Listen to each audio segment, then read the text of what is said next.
자, 오늘은 종료주일이고요. 이런 생각을 했습니다. 오늘은 한번 예수님께서 십자가에 달리시기 전까지 18시간, 죽기 전까지 18시간의 시간들을 한번 좀 세밀하게 살펴보고, 내일부터 5일간, 그러니까 부활주일까지 하면 6일간, 7일간은 마가복음에 나와 있는 예수님의 부활, 누가복음에 나와 있는, 마태복음에 나와 있는, 요한복음에 나와 있는 예수님의 부활, 그 의미들에 대해서 우리가 같이 한번 살펴보려고 해요. 그래서 오늘은 여러분들이 예수님께서 18시간 동안 어떤 시간들을 가지셨나 하는 부분들을 같이 한번 살펴보려고 합니다. 오늘은 그 18시간이 있기 이전에 예수님께서 당신은 어떤 삶을 사실 것이다 라고 말씀하신 마가복음 8장 34절부터 35절까지 말씀, 우리 한번 같이 읽어보도록 하겠습니다. 그리고 예수께서 제자들과 함께 무리를 불러놓고 그들에게 말씀하셨다.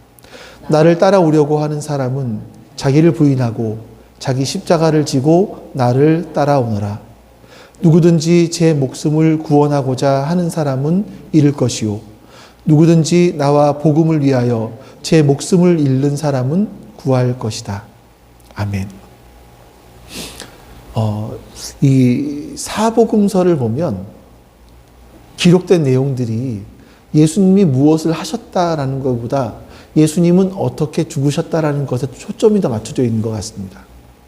마가복음은 전체 16장이거든요. 16장 중에서 11장부터 시작해서 16장까지, 즉 마가복음의 3분의 1은 예수님의 그 십자가 마지막 한 주간, 예루살렘에 입성하시고 그 마지막 한 주간을 기록합니다. 거기다가 예수님의 마지막 18시간은 마가복음 15장, 14장, 15장에 기록되어 있습니다. 그만큼 예수님, 마가가 보기에, 또 마가, 마태, 누가, 요한이 보기에 예수님의 인생 속에 가장 중요한 것은 바로 예루살렘에 입성하시고 십자가에 죽으시는 사건이었다라는 거죠. 우리 도표를 한번 볼까요? 18시간이 마가복음만이 아니라 마가, 마태, 누가, 요한 다 합쳐놓으면 아주 세밀하게 시간대로 나눠서 구분할 수가 있거든요. 이렇게 구분이 됩니다. 목요일 6시입니다. 대략 6시경에 예수님은 마지막 6월절 만찬을 하십니다. 그리고 9시경에 제자들 몇 명과 함께 겟세마네 동산으로 기도하러 올라가시죠. 정말 처절한 기도를 하십니다. 그리고 나서 자정주음으로 기록되어 있으니까 그 자정주음에 가룟 유다가 그 군인들을 데리고 와서 예수님을 체포합니다. 그리고 가야바의 집에서 비공식적으로 재판을 받습니다. 그 금요일 새벽 산헤드린 공의에서 재판을 받고, 유대인들이 해결할 수 없는 문제이기 때문에 그 로마 총독 빌라도에게 예수님을 모시고 갑니다. 그리고 금요일 9시 예수님은 십자가를 지시고 골고다 언덕으로 이동을 하시죠. 그때 이 밤부터 시작해서 새벽까지 채찍질과 이런 많은 너무나 피 흘림이 있었기 때문에 예수님은 십자가를 짊어지고 가실 수 없어서 구레네 시몬이 대신 그 십자가를 지게 됩니다. 그리고 9시부터 15시, 3시까지 예수님은 십자가에 달리셔서 6시간 동안 고난을 받으신 이후에 오후 3시에 운명을 하시게 됩니다. 그리고 더 합치다 보면 안식일이 오기 전 6시니까 안식일이 오기 전 6시에 십자가에서 내려오시게 되는 거죠. 그러니까 그렇게 보면 24시간. 그 돌아가신 이후에 십자가에 매달려 있는 시간을 빼면 18시간이 됩니다. 여러분, 이 예수님의 마지막 18시간을 우리가 생각해 봐야 된 이유는 지금 내가 예수님을 따라가고 있다면, 예수님을 믿는다라고 고백한다면 스스로 물어볼 때 내 인생의 어떤 마지막, 이 예수님의 어떤 영적인 마지막 인류의 구원을 위해서 모든 걸 쏟아부으셨던 그 치열했던 영적인 전쟁의 모습과 내 삶을 비교해 보는 부분들이 필요합니다. 이게 기준이고, 우리는 이런 기준에 보았을 때 어떤 삶을 살아가고 있는가 하는 것들을 우리가 한번 점검해 본다면 우리 역시 내가 지금 바른 길을 가고 있나 아니면 그렇지 않나를 확인해 볼 수 있을 것 같습니다. 예수님은요, 이 십자가의 길을 걸어가실 때 이걸 모르고 가신 것이 아니죠. 예수님은 총 3번 정도 이렇게 예수님께서 고난받으시고 죽으실 것에 대해서, 그리고 부활하실 것에 대해서 말씀하셨습니다. 그 첫 번째 십자가에 죽으시고 고난당하시고 십자가에 죽으시고 부활하실 것을 말씀하셨을 때 덧붙여서 말씀하신 게 오늘 본문이거든요. 우리 본문 말씀 다시 한번 읽어보실까요? 무리와 제자들을 불러 이르시되 누구든지 나를 따라오려거든 자기를 부인하고 자기 십자가를 지고 나를 따를 것이니라. 누구든지 자기 목숨을 구원하고자 하면 잃을 것이요 누구든지 나와 복음을 위하여 자기 목숨을 잃으면 구원하리라. 아멘.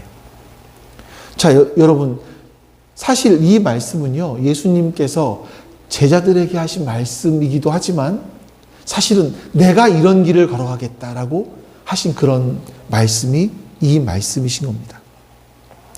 우리는 이 말씀을 통해서, 이 말씀을 근거로 해서 오늘 본문과 합쳐서 예수님이 싸우셨던 그 영적 싸움의 현장으로 같이 한번 들어가 보는 거죠. 자, 그 싸움을 예수님이 18시간 동안 싸웠던 싸움을 5가지로 구분할 수 있을 것 같습니다. 첫 번째는 겟세마네 동산에서 예수님의 싸움은 시작이 됩니다. 예수님은 겟세마네 동산에서 자신이 져야 될 그 고난을 가리켜서 잔에 비유하십니다. 잔. 고난의 잔 앞에 처절하게 기도하시죠. 예수님은 완전한 인간이셨기 때문에 인간적인 고통과 두려움 속에서도 나의 원대로 마옵시고 아버지의 원대로 되길 원합니다 라고 기도하시는 분이 예수님이셨어요.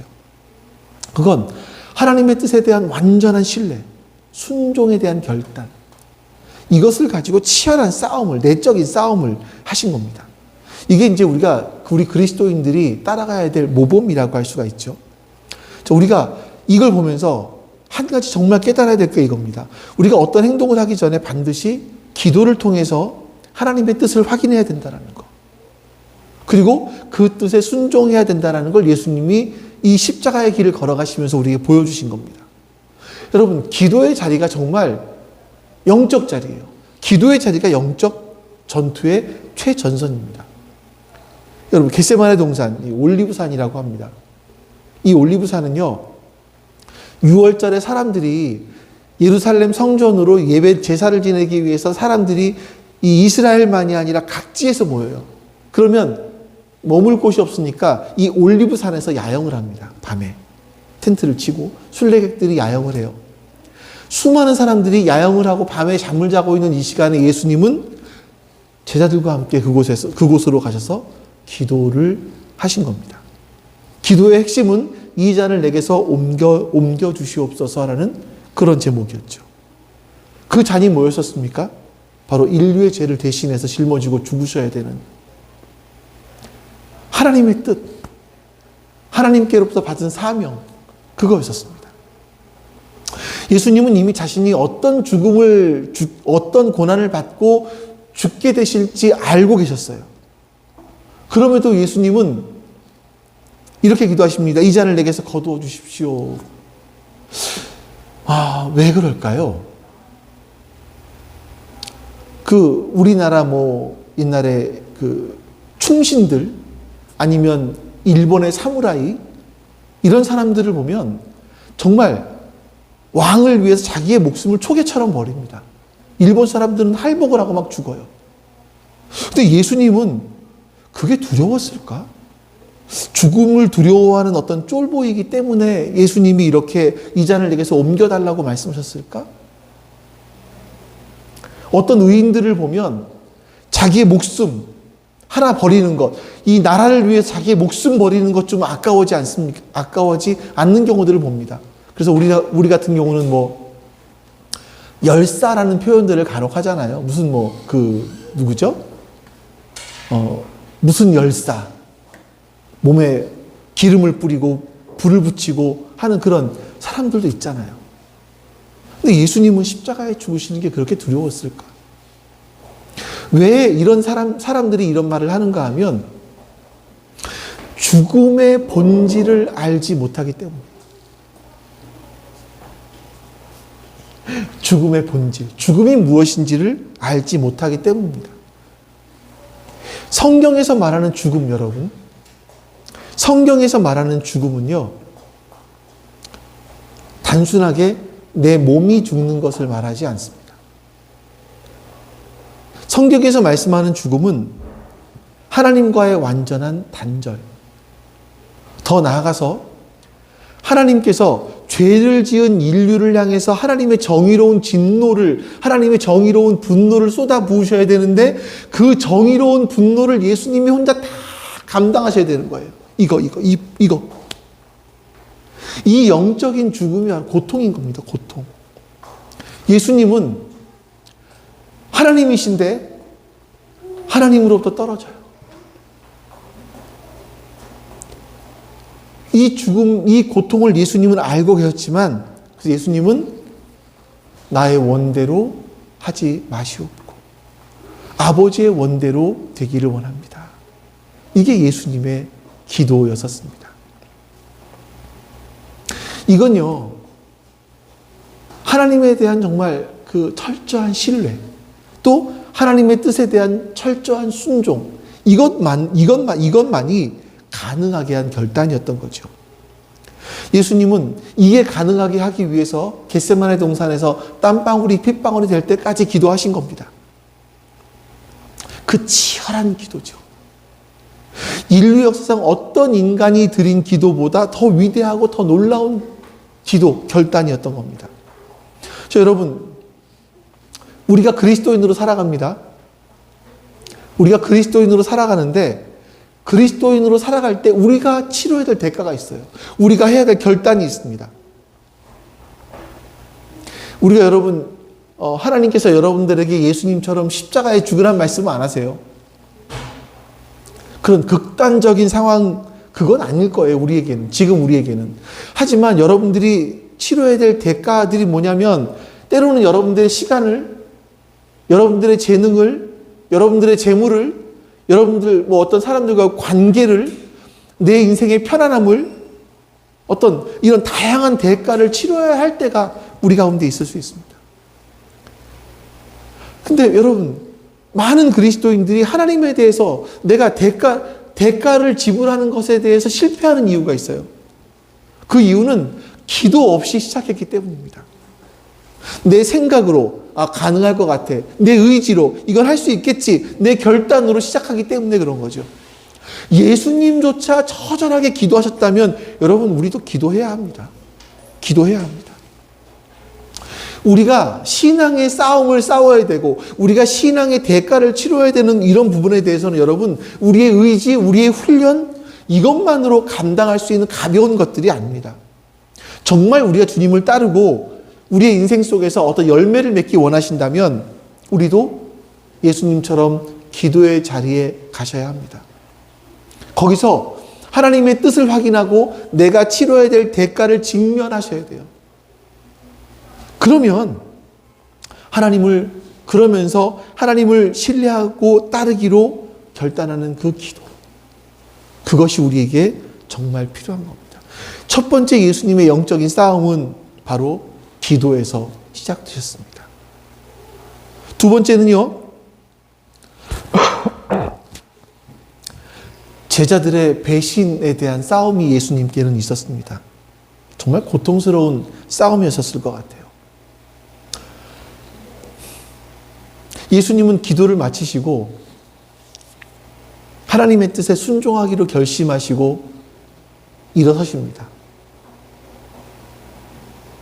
그때 아이러니하게 가장 가장 예수님을 처음 먼저 기다리고 있던 것은 가룟 유다의 배신이었었습니다. 여러분, 우리가 이런 경험들을 종종 하거든요. 우리의 삶 속에서 하나님을 향해서 어떤 결심을 하고 결단을 하고 어떻게 하기로. 근데 우리에게 찾아오는 건 시험 있는 경우들이 있어요. 어려운 경우들이 있어요. 왜냐하면 우리를 넘어뜨리게 해야 되기 때문에 그래요. 우리를 쓰러뜨리게 해야 되기 때문에 그래요. 그 하나님을 향해서 한 결심들이 무너지도록 해야 되기 때문에 그래요. 예수님을 무너뜨리게 하기 위해서 가장 먼저 예수님을 찾아온 것은 가룟 유다였었습니다. 유다는요, 그 당시에 은 30개, 이게 노예 값이거든요. 노예의 몸값. 노예의 몸값을 받고 스승을 팔았어요. 그 성경 갈라디아서 2장 20절에는 예수님께서 종의 형상을 입고 오셨다고 말씀합니다. 갈라디아서 2장 20절 맞습니까?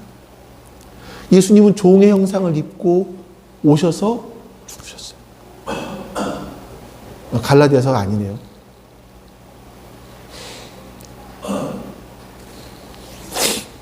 여러분, 가룟 유다가 예수님을 향해서 입맞춤을 했던 것은 어떤 존경의 표시이거나 인사의 표시가 아니라 바로 이 사람이 예수다라는 것을 팔아넘기기 위한 어떤 사인이었던 거죠. 여러분, 그때 예수님 마음은 어떠셨을까요?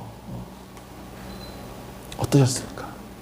자기와 3년 동안 동거동락을 했던 그 제자가 나를 은 30에 팔아넘기는 그 상황 속에서 또 다른 수제자 베드로는요, 예수님께서 겟세마네 동산에 기도하실 때 너 깨었으면 기도해라.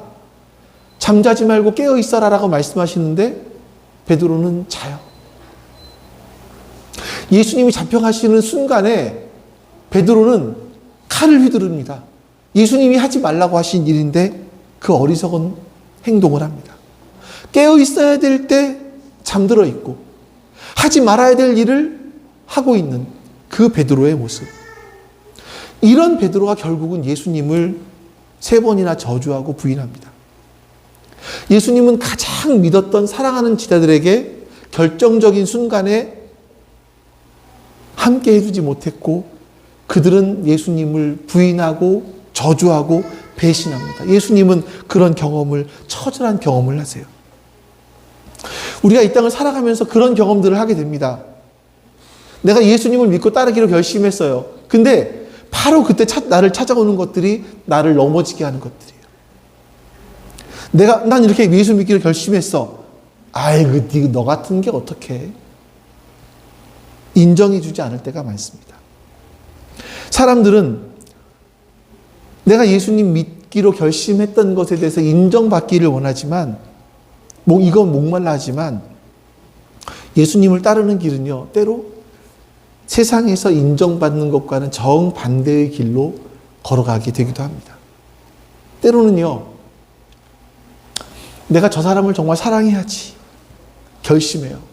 그리고 내 시간을 쏟고 나의 마음을 쏟고 섬겼는데 그 사람으로부터 때로는 서운한 말을 듣기도 하고 외면을 당할 때도 있어요.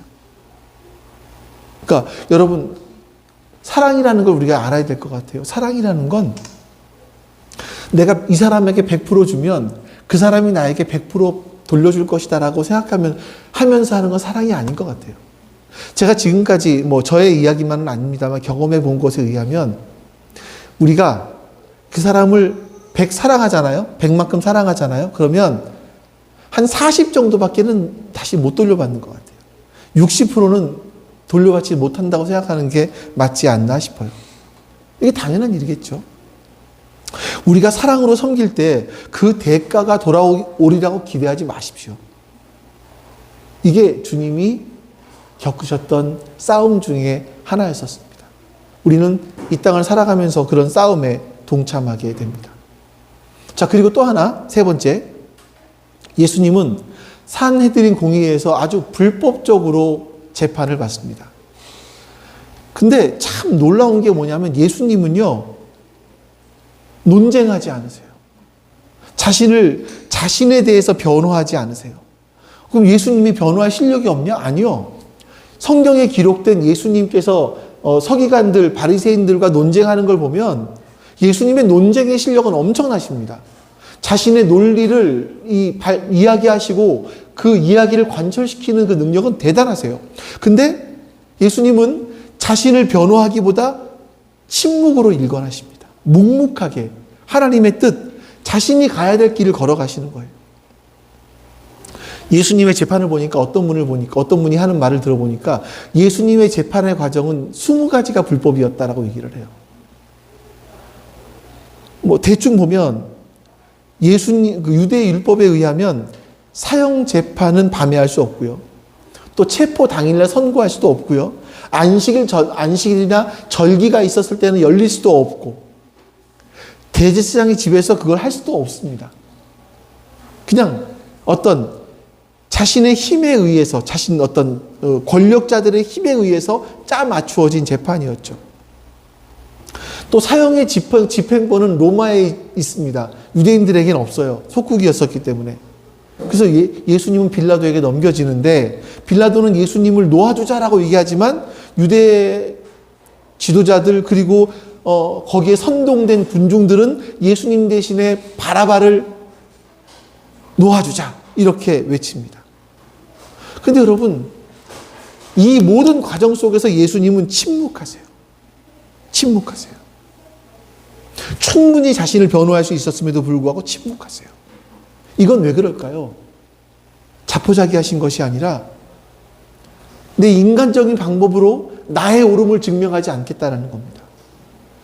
그리고 예수님은 하나님의 뜻을 이루기 위해서 내 말로 내 어떤 것으로 상황을 바꾸지 않겠다. 하나님께서 내게 주신 이 상황들을 그대로 순종하며 따라가겠다라고 지금 표현하고 계시는 거죠. 여러분 우리 삶 속에서도 이런 일이 있습니다. 직장에서 사회에서 때로는 교회 안에서도요. 나는 전혀 나와는 상관이 없이 의도치 않게 부당한 대우를 받을 때가 있습니다. 부당한 일을 당할 때가 있습니다.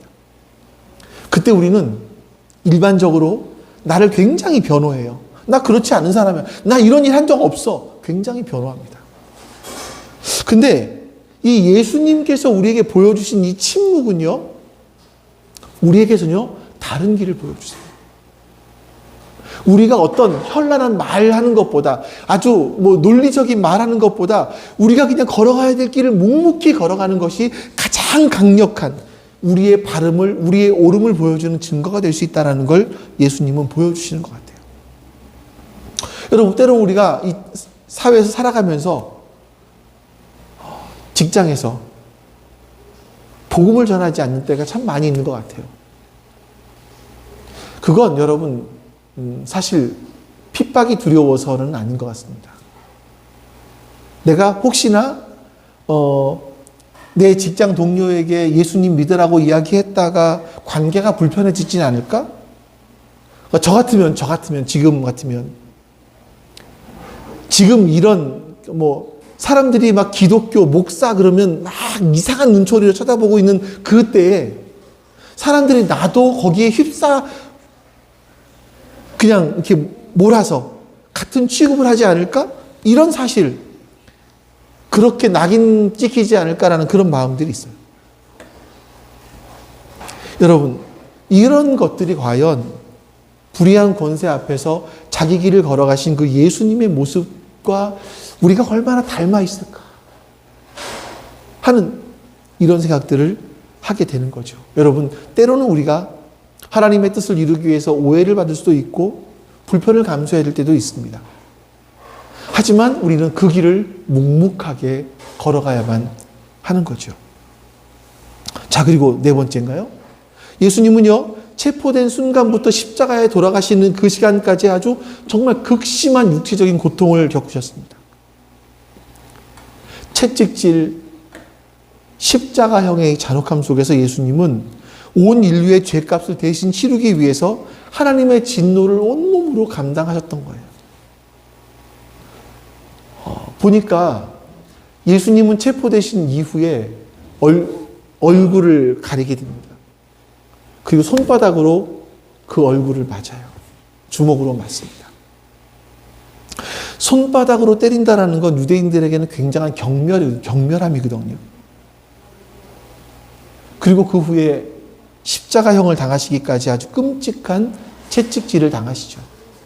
뭐 전에 많이 말씀드렸으니까 그 채찍 끝에는 쇠 갈고리가 있어서 이걸로 살이 찢겨나가는 그런 일을 겪으신 예수님이셨습니다. 예수님은 그렇게 고난을 받으시면서 온몸에 힘이 다 빠지셨기 때문에 십자가를 지고 갈 수가 없으셨죠. 그래서 구레네 시몬이 대신 십자가를 지고 가게 됩니다. 십자가에 달릴 때, 예수님 십자가 달리실 때 군병들이 약간 그 마취 성분이 들어있는 모략을 탄 포도주를 예수님께 드려요. 고통을 감하라고. 하지만 예수님은 고난의 잔을 마시기로 하셨기 때문에 그것을 받지 않으십니다. 아침 9시에 십자가에 못 박히시고 오후 3시에 운명하시기 전까지 6시간 동안 예수님의 육체에 쏟아진 고통은 인간의 상상을 초월하는 그러한 고통들이었습니다. 예수님은 그 신음 속에서도 우리들을 위해서, 우리를 구원하시기 위해서 처절한 사랑을 보여주신 그런 사건이었다고 말씀드릴 수 있죠. 우리가 예수님과 같은 육체적인 핍박을 당하는 일은 사실 여러분 없을 겁니다. 그렇죠? 누가 여러분들이 지금 십자가에 못 박으라고 하겠습니까? 근데 우리가 예수님을 믿고 살아가다 보면 반드시 육체적인 피곤함, 지침, 희생 따릅니다.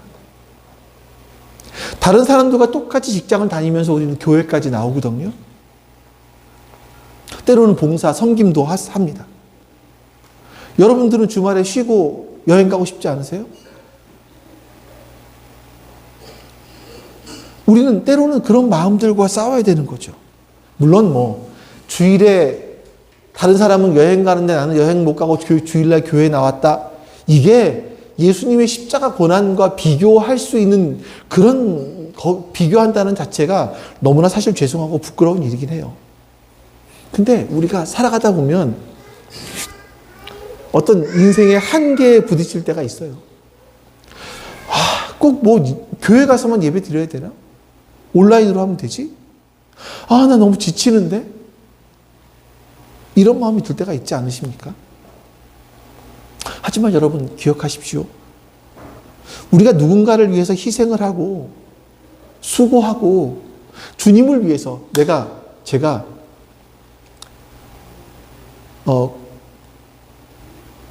광수 집사님에게 종종 이런 말을 해요. 내가 당신에게 나의 시간을 이렇게 내는 것은 나의 생명을 당신에게 나눠주는 것이다라고 얘기를 해요. 왜냐하면 어떤 사람은 시간은 돈이다라고 얘기하지만 성경에서 봤을 때 시간은 생명이거든요. 그러니까 여러분들이 사실 주일날 예배 자리에 나온 것은요, 여러분의 생명을 지금 하나님 앞에 가지고 드리면서 나와 있는 겁니다. 여러분의 생명을 드리는 시간입니다.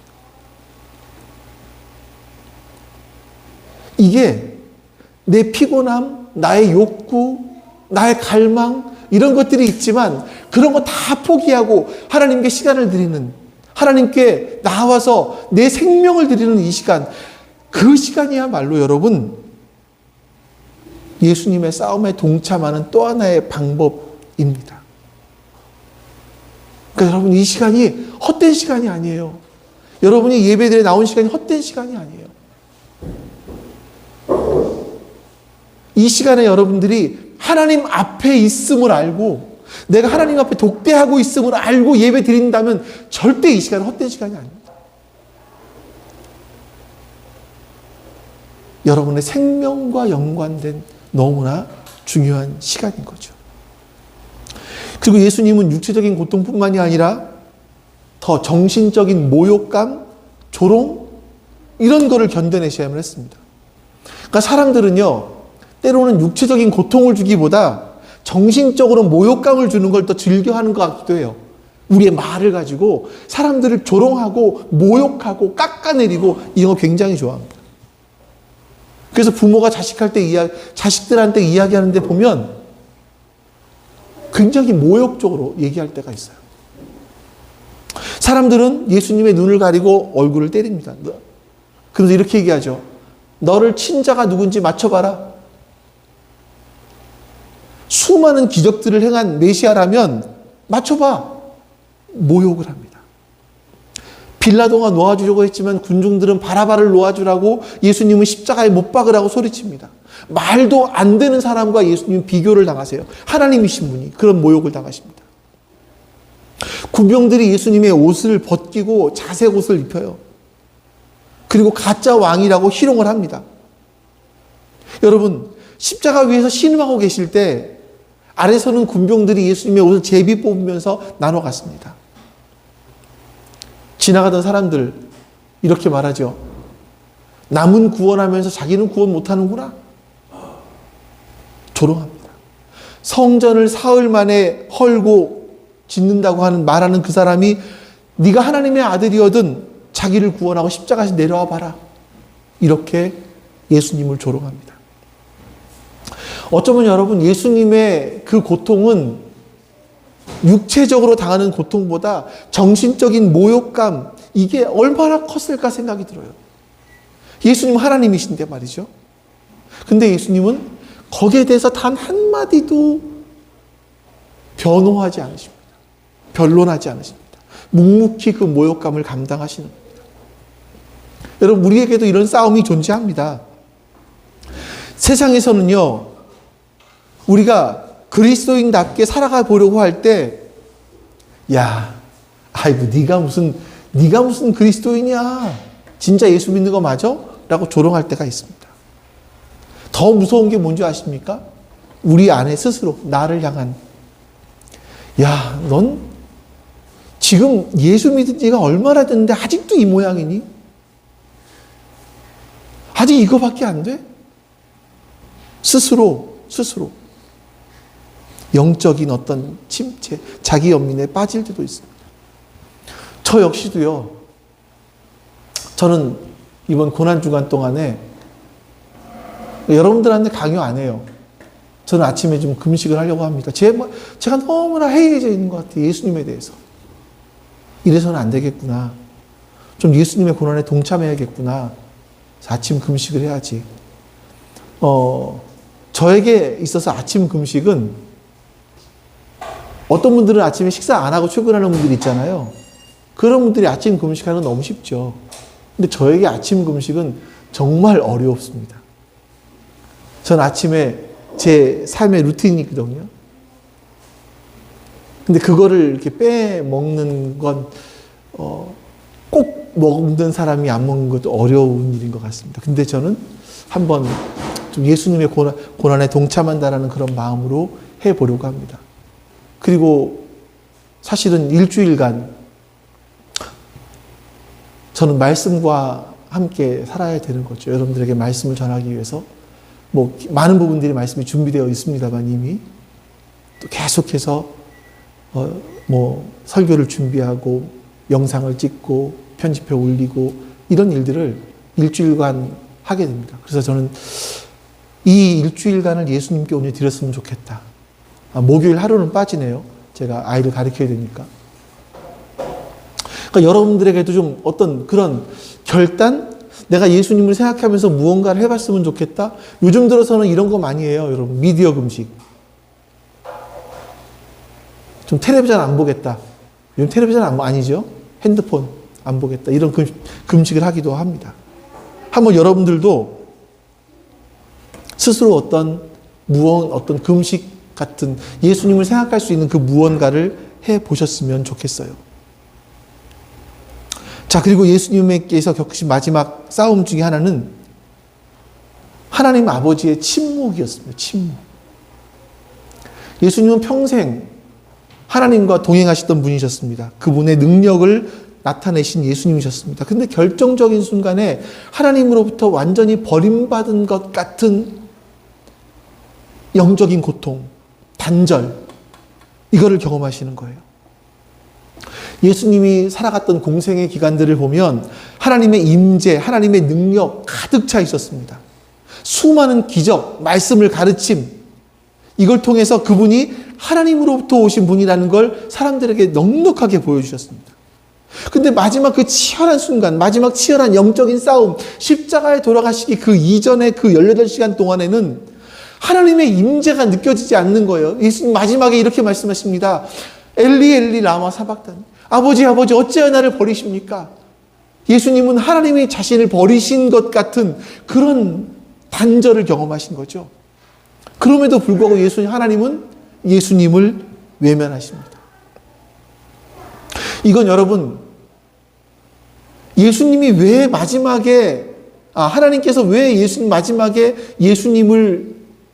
예수님과 단절을 맺혔을까? 여기도 굉장히 큰 의미가 있는 거거든요. 하나님은요, 거룩하신 분이세요. 거룩하시다라는 건 죄와 함께 할 수 없다라는 겁니다. 죄와 함께 할 수 없는 분이세요.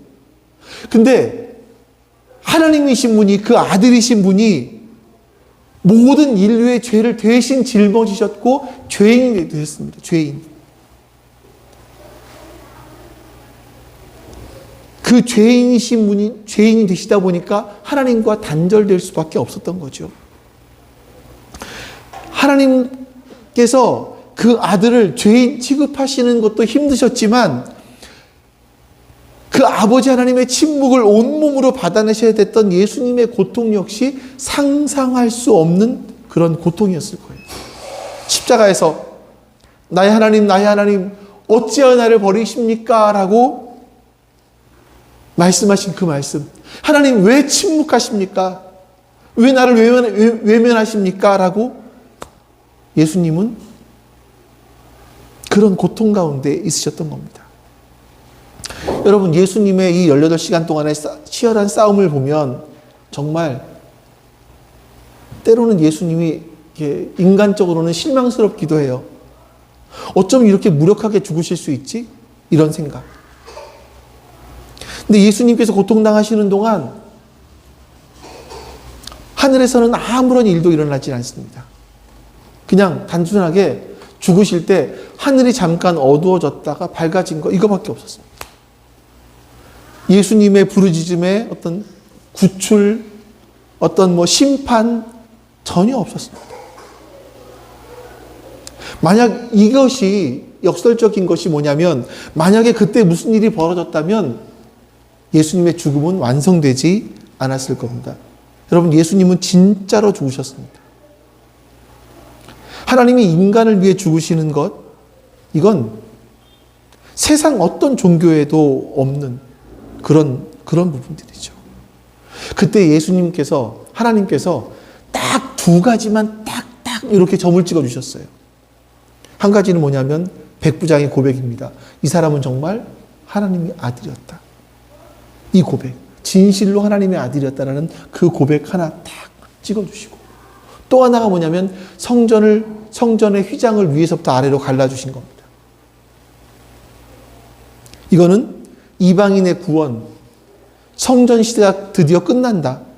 이게 하나님께서 조용하게 2가지를 딱 우리에게 보여주신 겁니다.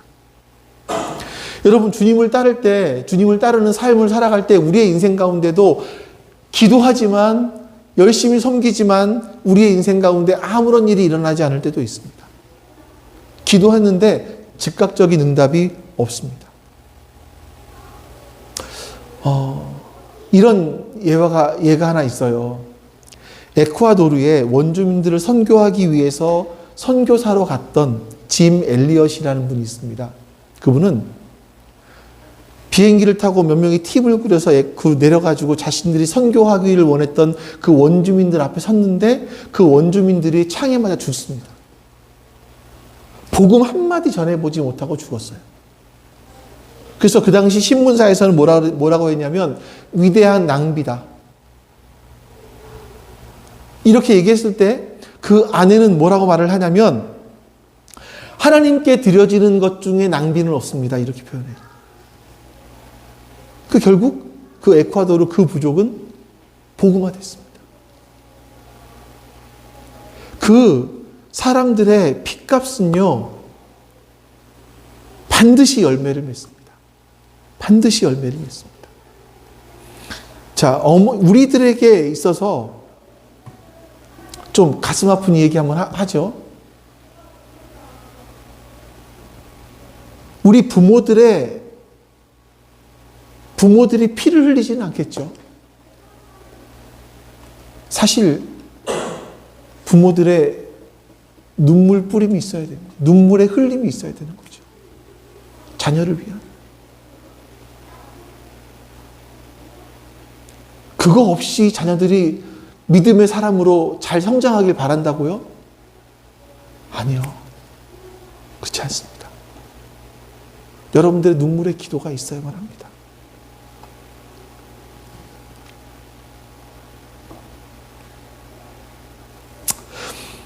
이런 모습이 있었기 때문에, 예수님의 이런 영적인 싸움이 있었기 때문에 반전이 일어납니다.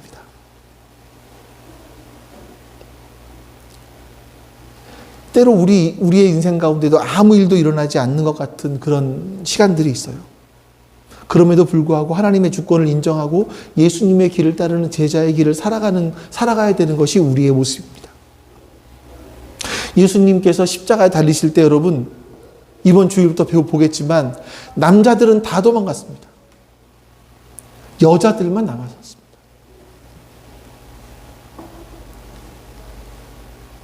우리의 삶 가운데 때때로는요, 여러분, 내가 그동안 의지했던 사람들이 다 떠나가는 것 같은 때가 있어요. 근데 실망하지 마십시오. 중요한 건 숫자가 아니고요, 주님과 동행하고 있는가라는 겁니다. 마침내 이 모든 실망과 고통과 죽음 끝에 아무도 예상하지 못한 놀라운 반전이 기다립니다. 바로 예수 그리스도의 부활이죠. 이 부활이 있었기 때문에 예수님의 모든 싸움과 고난과 죽음은 패배가 아니라 위대한 승리인 겁니다. 부활은요, 우리의 믿음의 근거이고 우리의 소망의 이유인 겁니다. 우리가 만약에 예수님의 부활을 모른 채 마태복음 15장까지만 읽었다면 우리는 절망할 수밖에 없어요. 허무할 수밖에 없습니다. 근데 예수님은 십자가에서 죽으셨지만 다시 부활하십니다. 그렇기 때문에 여러분, 우리가 예수님의 싸움을 따라가는 우리의 삶이 때로는 실망스러울 수 있어요. 세상에서 세상적인 성공, 열매 이런 것들이 없어 보일 때도 있습니다. 하지만 좌절하지 마십시오. 우리의 싸움 끝에는요, 우리가 하나님이 예비하신 놀라운 반전이 기다리고 있습니다. 궁극적인 승리가, 영광이 기다리고 있습니다. 설령 이 땅에서 그 반전이 우리를 찾아오지 않을 수 있어요. 이 땅에서 여전히 아무 이름도 없이 살다가 아무 사람들도 몰라준 채 죽을 수도 있어요.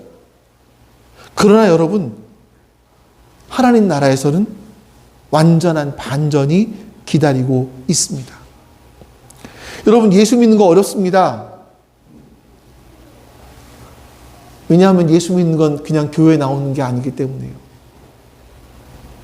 예수님의 길 따른다는 건 참 힘든 일입니다. 그 길이 어렵고 힘든 만큼 가치 있죠. 그 길에 우리 주님이 함께 하시기 때문이고요. 단지 그 하나의 이유 때문에 우리는 이 길을 포기할 수 없는 겁니다. 이 길을 끝에서 소망을 발견할 수 있게 되는 거죠. 때로 우리를 실망시키고 좌절시키려는 일들이 있습니다. 우리를 피곤하게 하고 지치게 하는 일들이 있습니다. 거기에 주저앉지 마십시오. 때로 버겁고 외로울 수 있지만 우리보다 앞서 그 길을 걸어가신, 승리하신 예수님을 바라보십시오. 예수님께 도움을 구하시고 지치지 않고 그 길을 끝까지 갈 수 있도록 하나님의 은혜를 구하십시오. 여러분, 예수님에게서 눈을 떼지 마시기 바랍니다. 예수님의 뒤를 따라가는 일에 게을러지지 마시기 바랍니다. 예수님을 놓치면 모든 걸 잃는 것이지만 예수님을 붙들면 모든 걸 붙드는 거예요. 여러분, 그걸 기억하시면서 주님과 함께 걸어가서 마침내 승리하는 여러분과 제가 될 수 있기를 간절히 바랍니다. 아버지 하나님 감사합니다. 주님께서 우리를 사랑하여 주시고 이렇게 주의 성찬에 참여하게 해주셔서 감사합니다. 예수님의 몸을 먹고 예수님의 피를 마시며 이 예수님께서 하신 일들을 기념하여 싸우니 주님, 우리가 예수님과 한 몸임을 다시 한번 잊지 않고 기억하게 해주시옵소서. 우리의 머리 되시는 주님과 예수님의 몸이 된 우리들이 하나임을 잊지 않게 해 주시옵소서.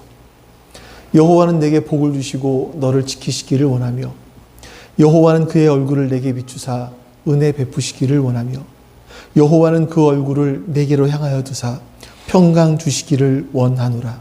아멘. 이제는 우리에게 생명을 주시기 위하여 종의 모습으로 이 땅에 오셔서 그 영적인 싸움을 싸워주신 예수 그리스도의 은혜와 그 아들과 단절됨을,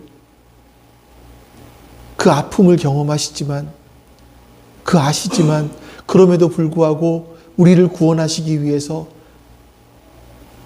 예수님에게 모든 죄를 짊어지게 하시고 예수님과 단절하신 아버지 하나님의 사랑하심과 그 사랑을 우리에게 깨닫게 해주시는 성령 하나님의 내주하심이 지금 주 앞에 모여 예배드린 모든 하나님 백성들 머리 위에 지금부터 영원토록 함께 하시기를 간절히 축원하옵나이다.